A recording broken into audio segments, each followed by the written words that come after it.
jumlah makanan yang dimakan oleh ayam broiler selama satu proses pemeliharaan. Yang kedua adalah sistem pemberian minum dengan menggunakan nipple drink. Mengenai pemberian pakan untuk ayam, pada kekannya tergantung dari situasi atau cuaca, ya, dan juga bagaimana cara kita memberikan pakan terhadap ayam tersebut. Kalau cara kita memberikan pakan secara ceroboh, tentu juga akan memerlukan banyak pakan yang harus tersedia, karena kita memberi ceroboh, tumpah terlalu banyak di dalam satu tempat pakan, akhirnya banyak yang tumpahnya mubazir. Oleh karena itu dalam memberikan pakan itu ada dua cara, ada namanya ad libitum, ada namanya sistem retraction. Yang dimaksud dengan retraction adalah pemberian pakan yang dibatasi jumlahnya, maksudnya di dalam tempat pakan itu tidak selalu tersedia. Kemudian yang kedua ad libitum. Ya, kalau ad libitum itu memberikan pakan di tempat pakan selalu tersedia, tidak boleh kosong, supaya untuk memacu pertumbuhan ayam. Jadi selalu disebut dengan ad libitum, ya. Nah, kemudian mengenai juga banyaknya kebutuhan ayam ini, kebutuhan pakan yang dimakan oleh ayam, nah itu juga tergantung cuaca. Kalau cuaca dingin, cenderung ayam itu banyak memerlukan makanan. Nah, kalau cuaca panas, cenderung ayam banyak minum. Karena banyak minum sehingga dia nafsu makan berkurang, akhirnya pakan yang dimakan juga berkurang. Tentu juga berakibat kepada konversi pakan atau hasil produksi ayam itu sendiri. Kalau terlalu banyak minum, tentu tidak banyak menghasilkan daging juga, ya. Jadi begitu.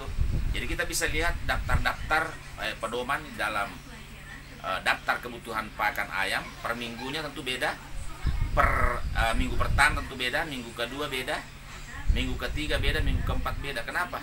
Karena makin besar ayam, makin tinggi juga kebutuhan pakan yang harus dipenuhi. Kemudian yang kedua mengenai nipple drink ini. Nipple drink itu adalah tempat minum, ya. Jadi kita jangan menghafal, ya. Kalau umumnya kan dulu tempat minum itu hanya dari galon, ya. Kalau nipple drink ini, jadi diupayakan itu ayam itu minum sesuai dengan kebutuhannya. Jadi dia hanya semacam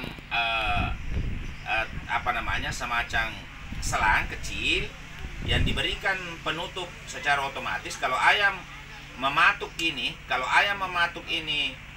nipple, ya, mulutnya selang ini, ujung selang ini, maka secara otomatis air akan turun sedikit demi sedikit. Jadi sangat irit dalam penggunaan air. Kemudian manfaatnya juga pakan itu tidak basah, tidak mudah basah. Kalau mudah basah itu akan menyebabkan terjadi pertumbuhan jamur.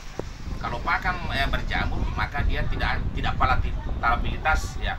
Palatabilitas itu artinya tidak disukai oleh ayam. Akhirnya pakan kita juga akan mubazir. Jadi ini kedua-duanya bisa membuat efisiensi pakan, ya, atau yang dikenal dengan FCR, feed conversion pakan. Feed conversion pakan artinya bagaimana ayam itu mampu dengan pakan yang diberikan sekian, dia akan menghasilkan bobot badan sekian. Saya kira itu penjelasan dari saya, mudah-mudahan bermanfaat kepada mahasiswa sekalian, dan saya ucapkan terima kasih atas partisipasinya hari ini, dan saya sarankan supaya kita tetap belajar terus. Jadi jangan hanya di saat ini, tapi kita belajar sendiri melalui internet. Sekian, Assalamualaikum warahmatullahi wabarakatuh.